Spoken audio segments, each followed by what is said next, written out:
Welcome back everyone. So today I'm going to show you how we can Dockerize a Java application, or more precisely Spring Boot application. So I created a simple Spring Boot application with all the necessary dependencies.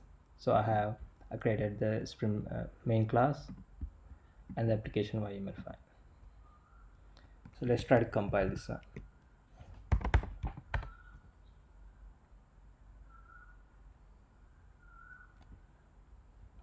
Try to run it.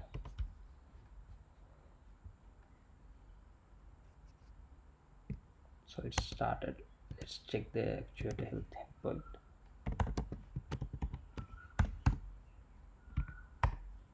So as you can see the actuator endpoint. So let's check the health.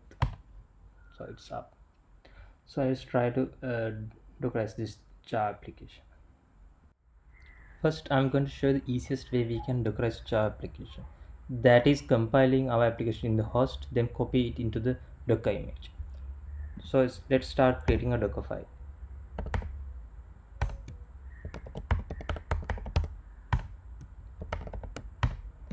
So we are going to use OpenJDK 11 as our base image.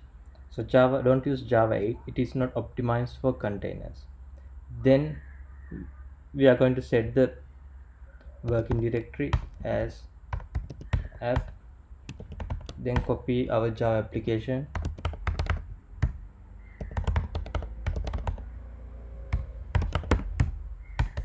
then we are going to set the entry point. Okay, let's build our Docker image. Docker build. Okay.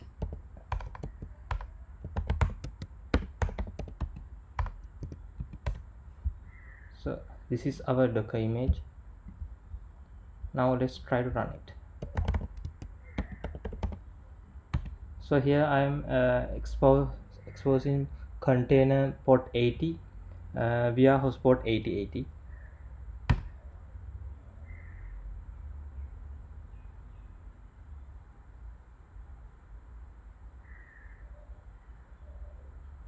Okay, application is started. Let's try to access this browser.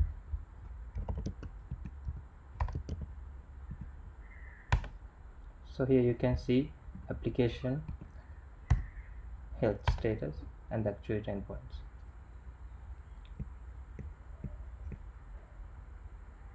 Now this is the easiest way we can Dockerize a Java application with simple few steps. Now there are few issues with this Docker file. First thing is we are expecting someone else to build our Java file. So that means we don't have full control over the build process. Another thing is they can build this Java file against a different Java version other than what we expect in a Docker file. Now we can avoid these issues by using multi-stage Docker build. In multi-stage Docker build, we use multiple stages to build our Docker image. So we can name each of these stages so that we can later refer those stages using those names. Now what we are going to do is we are going to build our Java application inside Docker and then copy that Java file into our final image. So what we need is Maven Docker image to build our Java application. So I'm going to name this stage as builder. Then I'm going to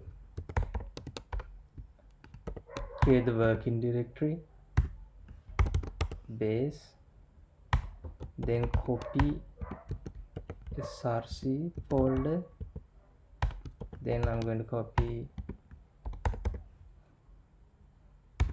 form file, then I'm going to run maven clean install. Then what I'm going to do is I'm going to copy the Java file from this from this stage to our final image. So I'm going to change this copy part from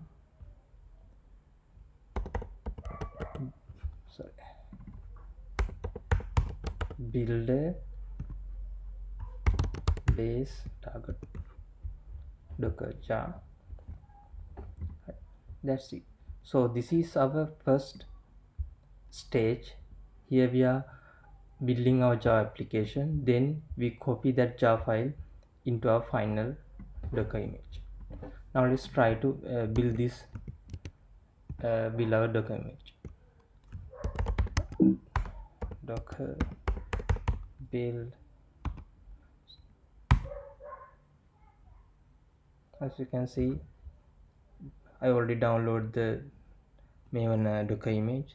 So now we are executing Maven clean install. So Maven is downloading all the necessary dependencies.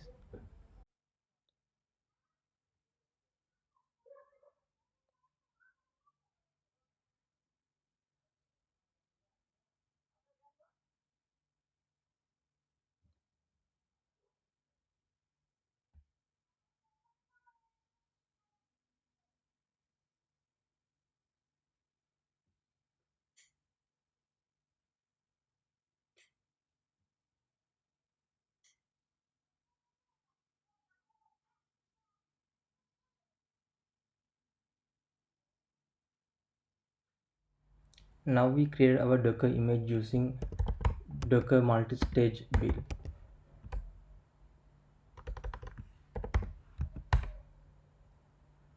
Now there is another way we can improve this Docker build process, that is by reducing the size of this Docker image. For that we are going to use two tools provided by Java. One is jdeps and jlink. Jdeps is a Java dependency analysis tool. So it's process bytecode and identify the statistically declared dependencies. Jlink is a tool that we can use to create custom JR repo given Java application. So we are going to use these two tools to create our Java runtime environment specifically designed for our application.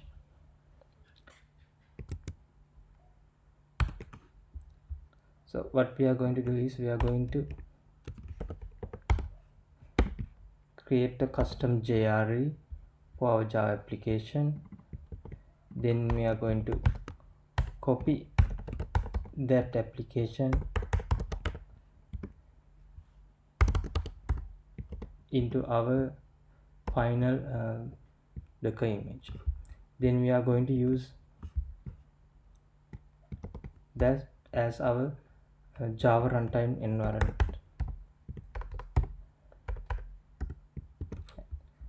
Now since we create a custom JRE, we don't need OpenJDK 11. So we are going to use Debian 9 Docker image.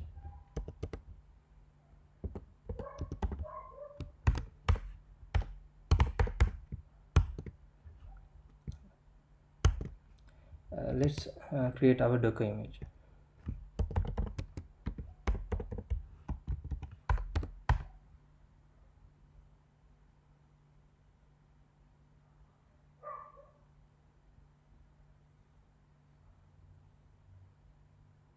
Okay.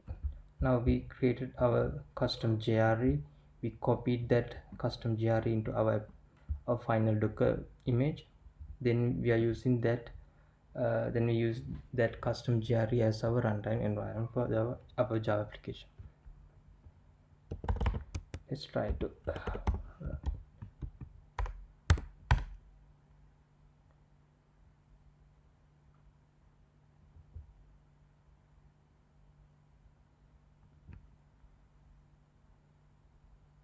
so application started.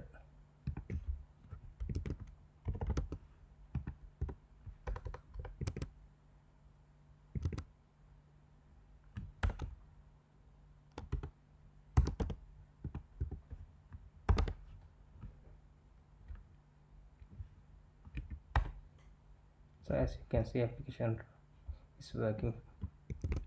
So what we did here, we created a custom JRE for our application. and then we use it as our runtime environment for the application. Let's check the size of this Docker image. As you can see, we reduced the size of this Docker image. So in this video I explain how we can Dockerize Java application, and also explain a way to reduce the size of this Docker image. I hope you all learned something from this. Appreciate your comment, and thank you.